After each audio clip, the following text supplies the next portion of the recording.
Yo, what's going on, guys? Welcome to a brand new video. Today we're gonna be doing something a little bit different. I'm gonna be analyzing some footage from some official gameplay, as well as other creators like Fadels Games Cage and whatever else. And we're gonna talk about the Sonic X Shadow Generations. Does it look like Forces? Does it look like Sonic Forces? And my initial impression was, yeah, it kind of does. It kind of does look like Sonic Forces. But in my previous video, I said, honestly, this game is doing everything else right to me, to the point where that doesn't really bother me as much.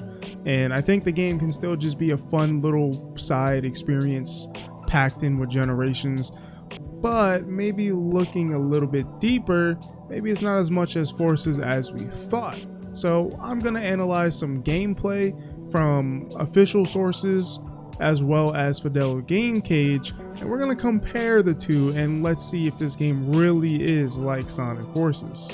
So the first round of gameplay we have here is actually from VGC. I don't know what it stands for, but their gameplay actually includes some Generations gameplay, but we're going to skip a little bit further to when we see Shadow Generations because it's a bit rough.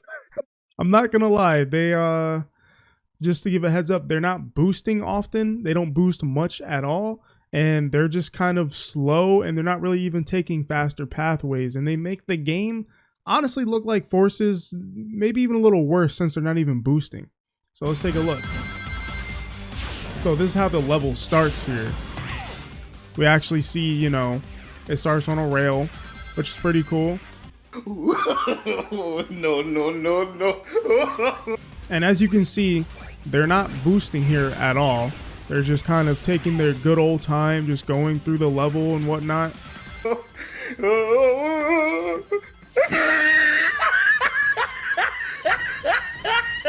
Like, you know, it looks like your typical Forces level design. Not much going on. You're kind of just going straight.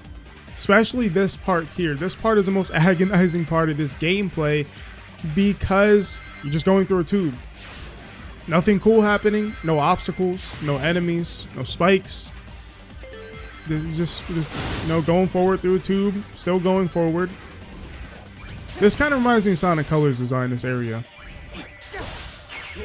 And now, this part is, I think, pretty interesting because it actually involves you having to time Chaos Control to platform across and then jump on the spring. That's pretty cool. I think we will probably see more of this kind of stuff. But yeah, so far, not too crazy. It's pretty straightforward, literally. And you may see some semblances of pathways. Of course, this part is raw. Like, this is just raw. Like, you can't not like this. You just gotta be a hater if you don't like this. So yeah, so far, that animation's raw too. We haven't had transition animations in Sonic before. So I know it sounds like super nerdy, but like, it's true. Like, the game's just lacked so many kinds of different animations to make things feel more polished. Artificial chaos, pretty fire.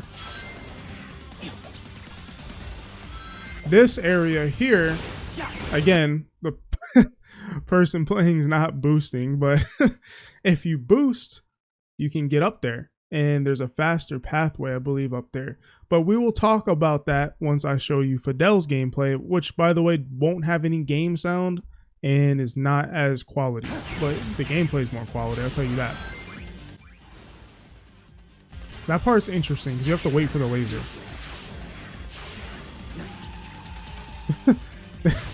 What did Shadow just say? Sound like he said doofus. Also, they're cutting and skipping around. Now, this may not seem like it, but this is actually the same level. This part, this transition, it's the same level. This is all one level.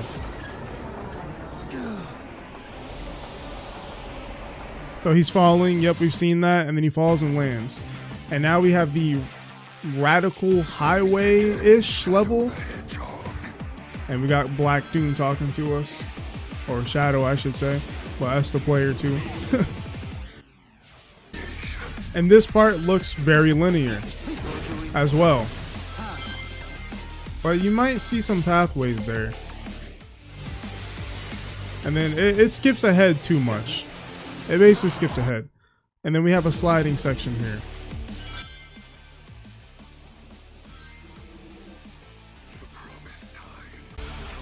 This part is pretty cool.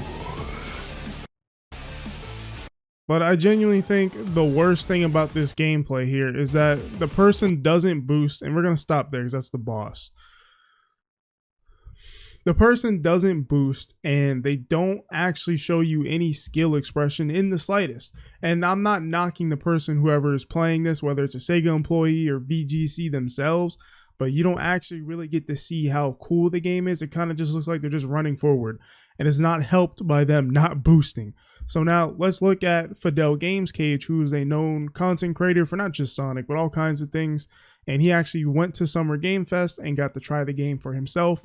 And of course, Azuka was behind him, who's like the Sonic team director, and he didn't even notice. But let's check it out. Okay, here we have FadelsGamesCage, and we're going to take a look at his gameplay.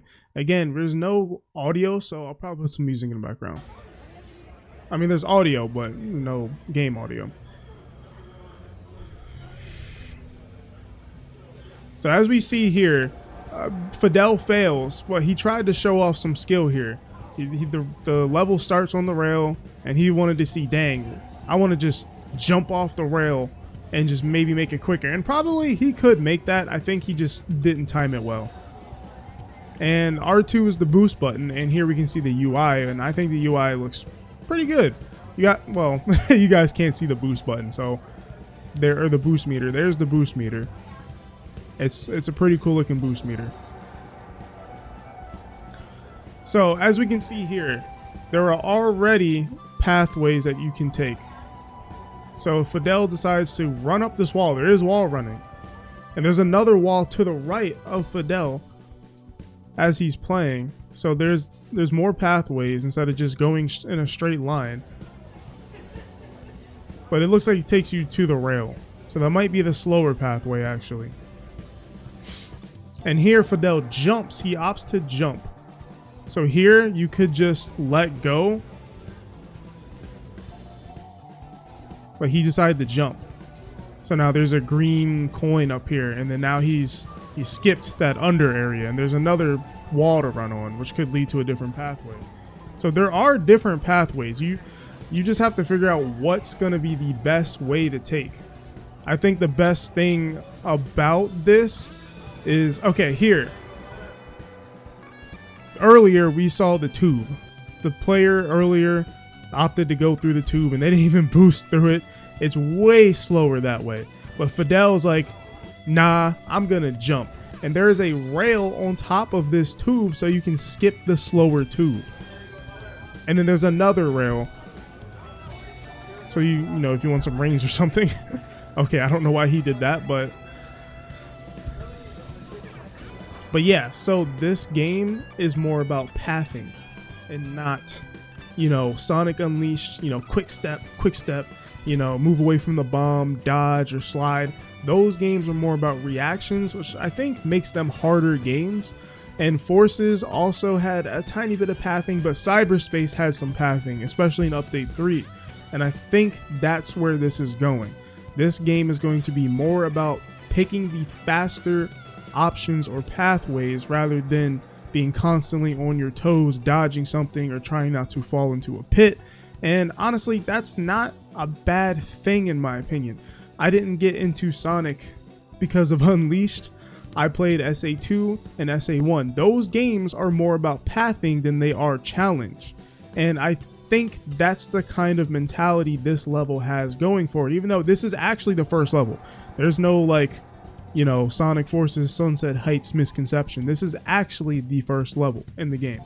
So, you know, if this already has pathing going on and different options, some of them don't seem that crazy or kind of Forces like. Forces had different paths sometimes, but some of them, or most of them I should say, just lead you right back to the main path. This game actually does have completely different ways you can go, and those different ways are usually faster. And a good level that I think does that in Sonic Unleashed is Jungle Joyride and Empire City. Both of those levels have top tier pathing.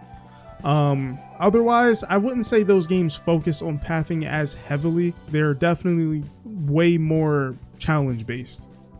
So let's continue. By the way, this is a long level. So here we see him use chaos control, and if you time it right, you can, but she did not. There's actually a pathway up here. So what Fadel was trying to do was use chaos control, jump on here, jump through this ring, and then that leads onto a rail.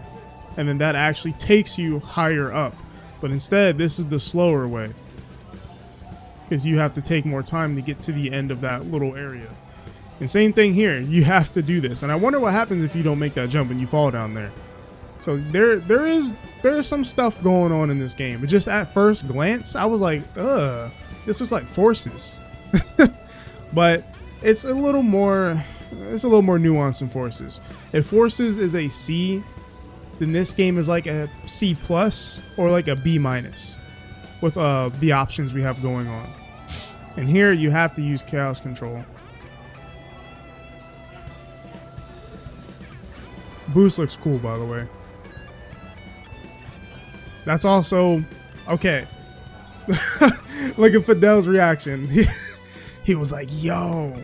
So here, this is another pathway. If you don't use chaos control at the right moment, you just fall down and you have to take the slower way. But he did that and landed on these missiles and just skipped that whole bottom area. So yeah, there's some stuff going on in this game. It just took a good player or a decent player like Fadel to showcase it. And now this part's just, you know, it's just junk food. That's what I would call this part. Mash, you know. Now what's interesting here is there are quick time events. Like that's not a lot of time. Like that's not a whole lot. It's not maybe Unleashed. No, actually, that's probably about as fast as Unleashed. I wonder what happens when you fail them. We have yet to see what happens if you fail a quick time event. But that is, yeah, that takes some player agency. Sonic Forces quick time events, which was the double boost, you had like infinite time almost. And if you failed, it still happened. So we got to see what happens when you fail. Dive section, and you would think the level would end there, but it doesn't actually end there. And we have some artificial chaos again. Now this is the area I was talking about earlier where the player was not using the ramps. Look at Fadel use the ramps, he's boosting. Boom, look at that momentum. He got momentum and got up here. And now he's able to get through this section a little bit quicker because he used springs. Except the laser. I don't know what's going on with that. Maybe there's a trick to making that open quicker, maybe, I don't know. And then they skipped this part in the footage that we showed. There's a lot going on here. Let's see. I see 3 pathways. There's a ramp here that leads somewhere. I think there's a spring over there, artificial chaos, and then 2 enemies to homing attack, and then a rail going up a cylinder. And there's a top path up there. So there's definitely some stuff going on here. This is Generations level quality, like this specific area. And then I think there's even an area to the left. Yeah, there's literally an area to the left down there. So I think, unless that's just a wall. But that's a Gens level quality area. I don't think anybody can deny that. I think the problem lies in something I'll talk about a little bit later. Like, you can do cool stuff in these games with less abilities like the drift and slide. I just think taking those out still limits how much you can do, but you can still do a lot. And then Black Doom, and then the level transitions, it's the same level. He's 3 minutes and 25 seconds in. Now he's in Radical Highway. We're going to skip through a little bit because this part is kind of a straight line. Okay, that's a cinematic part. Homing attack, no point. No point doing that, just boost to him. And now here, this is definitely just a straight line. This part is the part a lot of people complained about, is this section of the stage. But here, you can stay on the rail, but Fadel opted to jump off the rail here and land on the road. And as you can see, the rail was still going that way. And then there's now two paths. There's this dash panel, and then there's another rail. And that rail goes to a completely different pathway.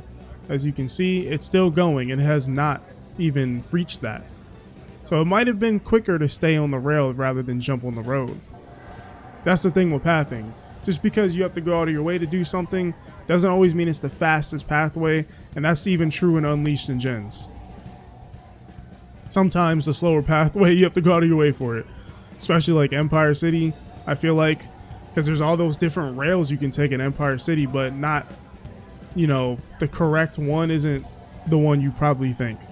I think it's usually the rightmost one that's closer towards the goal is the one you should take in that level. And then here we have a little Sonic Rush style, beat all the enemies to continue. I like this. And then he actually just hit Black Doom there. By the way, I think Dragon Ball Sparking Zero is in the background. I just heard Goku yell. And that's the end of the level. It took Fadel 5 minutes and 20 seconds to beat the level. And look at this crazy animation. That joint is fire. Got an S rank too. Now, I'm sure the S ranks are probably like Gen, super duper baby easy. But yeah, that just goes to show you this level is a lot more complicated than it looks. It's not super complicated, but it has a lot more going on than people are giving it credit for. Those are certainly way more pathways than probably any Forces level, or most Forces levels, I would say. Because I feel like most Forces levels have like, like one right there that you could just take, especially in 3D. And that also had no 2D sections, which is cool. So that goes in the list of one of the fully 3D stages, because I feel like almost every single boost level has 2D sections. Except in cyberspace. Yeah. Every boost level in Unleashed and Gens have 2D sections. And here we also have boss fights, which I'm not going to go too much into in this video because it doesn't really tell you what the game plays like when it comes to the levels. But the bosses do have 360-degree movement, and of course it's buffered. But yeah, they have 360-degree movement, and I don't want to spoil this boss too much. I mean, it's cool, but one thing I will show is the end animation. This has nothing to do with what we're talking about, but this joint is so raw. Look at that. That's the shadow that I missed, bro. He just said he just raw. I don't know. That's the cool stuff. That's why I like Sonic. I like Sonic because of the cool stuff. That's why I've always liked Sonic. The cringe stuff, the Roger Craig cringe, all that, I probably just annoyed a bunch of people. I can't do that. I'm sorry. But the cool stuff, I'm there for it. But but yeah, I think this game doesn't look as bad as we once thought. If you want to hear more about Fadel's thoughts, he has a tweet. I'll probably link it in the description. So yeah, I think this game doesn't look as much as Sonic Forces as we thought. It's more like cyberspace, but fully realized in an environment that's not reused assets, if I'm being honest. So yeah, I think this game might have some promise to it. I think the levels can be pretty decent. I don't think these are Forces quality, or this level's that was not Forces quality. That was better than Forces. That's something I will not cap on. But yeah, if y'all enjoyed this video, make sure to hit the like button and subscribe. And like always, I'll see you in the next one. Well, whatever happens, happens.